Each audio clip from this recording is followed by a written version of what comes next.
I appreciate when the South Korean public takes bullying accusations so seriously that even a random post on social media written by an anonymous user can bring $1 million company to their knees. We have seen this in the past with countless cases where members of idol groups were kicked from their groups. In 2019, when the 4th season of Produce 101 aired, the show that has now been rebranded to Boys Planet, a JYP contestant named Yoon Soo-bin had to withdraw from the show only after the first episode. He was accused of having bullied classmates and pictures of him drinking and smoking underage were released. At first, accusations were denied by JYP, but soon the company released an official statement, declaring that Soo-bin did not meet the company's morality standards, or whatever, and he was expelled. Similar fate expected him on Boys Planet, where he was edited out from the show and left. Seeing this, one might think, wow, these companies take morals and ethics very seriously and take immediate measures when anyone threatens to disregard these standards. But then you find out that a contestant is participating in the show who has previously written lyrics about, well, women and who has yet to face any consequences. Why is it that bullying and drug use allegations are met with such hard measures, but cases of violent misogyny are treated rather lightly? For that, one has to look at the global rise of sexism, incel culture, and its specific manifestations in South Korea.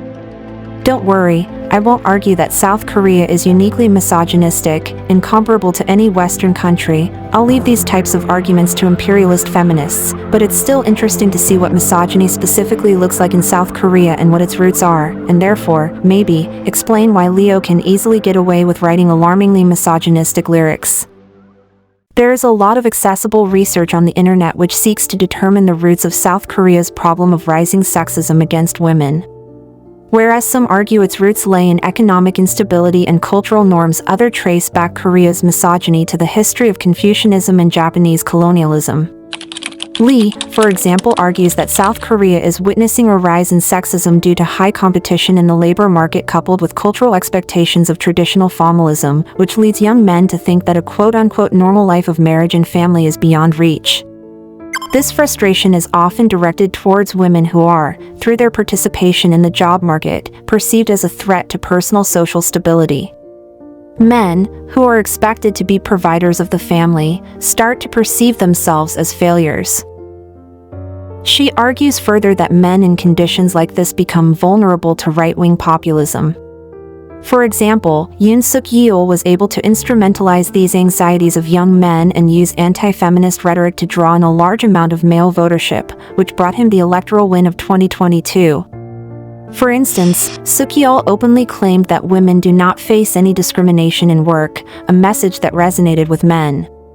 What I also found interesting about Lee's argument is that she asserts that right-wing populism in Korea allegedly does not come with anti-immigration attitudes as is the case in Europe and North America but is rather gendered, so to speak.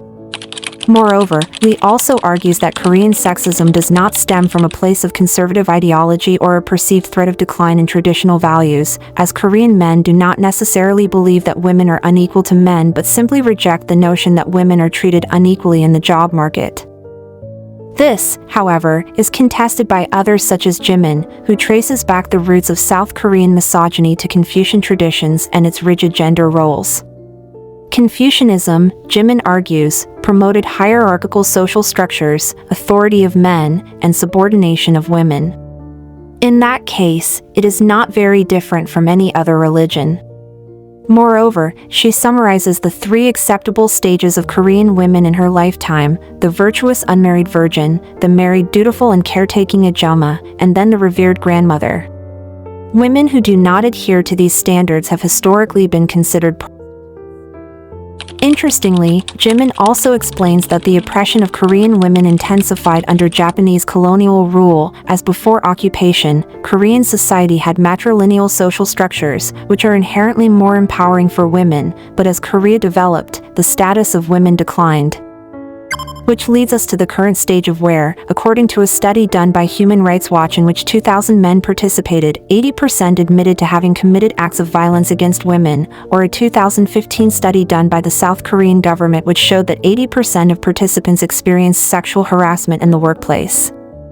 Although I am not the largest fan of organizations that rank countries based on different social issues, such as sexism, homophobia, and racism, because what are the standards and who sets and assesses them? It is also noteworthy that South Korea's current manifestations of misogyny have garnered global attention. From workplace harassment to objectification and modern slavery, as was the case of the horrific in the so-called NTH rooms. As a result of these circumstances, but also with the desire to advance in their careers, Korean women also opt out of motherhood and romantic relationships altogether, which explains Korea's low birth rates. Jimin shows how this again leads to socio-economic crisis, which conveniently can be instrumentalized by right-wingers such as Sukyeol, who blamed feminism for low birth rates and gathered many young male supporters. One thing both Lee and Jimin do have in common is placing the roots in cultural expectations and norms and socio-economic anxieties. Patriarchal standards that declare men as the providers of family conjoined with financial problems can create anxieties in men, which make them vulnerable to right-wing ideologies.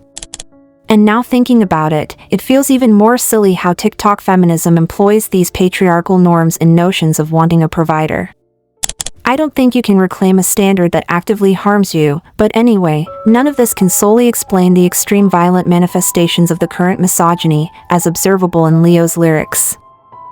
These anxieties can be instrumentalized, but to reach a point where you actively daydream about harming women demands a closed-up space so your thoughts can arrive in such directions. I mean, I don't think socioeconomic problems themselves, or your mother's nagging make a normal person want to. You need to be surrounded by individuals that turn such issues into violence and hatred. So I argue, young men's growing lingering on internet subcultures can explain these symptoms. Such spaces are not unique to South Korea, although they reached a peak with the NTH room but are a global phenomenon. Manosphere, or put differently, online communities for men who hate feminism and everything women, are the perfect place to harbor and develop violent misogyny as depicted in Leo's lyrics. Incels, short for involuntary celibate, are men who are unhappy with the lack of they receive from women, an issue that we also just discussed about South Korea's low birth rate. Ironically, the incel community originated with a queer female student in the 1990s who created a gender-inclusive space for people who are unable to attain romantic partners. However, today it has become a male-dominated space of women hating and ranges from people who identify as men's rights activists to men going their own way, as in men avoiding women. Anderson summarizes these bunch in the following way. Unified by their marginalized role in the sexual market, whether perceived, experienced or self-imposed, they develop a political subjectivity that can result in aggrieved entitlement and, potentially, justify violence based on sexism, misogyny and male supremacy. My point is, when Leo decided to write lyrics about a B word, who stopped breathing? Or when he talks about the same person, whom he alternately refers to as a misogynistic slur or just shit, I don't think it happens from one day to another. To reach a point where you write lyrics about women and in which you refer to them as shit and dehumanize them to this extent, it needs the quote-unquote right space that allows such thoughts to be harbored. You need to have been in a space that not only made you think that it was okay to write these lyrics down in the first place, but to even go a place further and publish them for the world to see. For me, this is a clear indication that someone has been extremely out of touch with the norms of society and deeply entrenched in some sort of internet subculture that normalizes such behavior. And none of the arguments that his fans used to defend him make any of this better. Neither the point that he was angry when he wrote this nor the fact that he was young. In fact, both of these truths make it more concerning. This is why it is incomprehensible to me that Leo and many other idols just get away with a history such as this. Or maybe the previously discussed trends in misogyny explain why that is the case. But don't get me wrong either. My point is not to entirely demonize and ostracize Leo and treat him with the same lack of humanity he conveyed in regard to women. Unpopular opinion, but I think that would further lead to his radicalization as excluding individuals from society always does. But I do think that he should withdraw from the competition, own up to his mistake, and receive de-radicalizing actions. Pretending that none of this happened normalizes this behavior and should, honestly, alarm us all.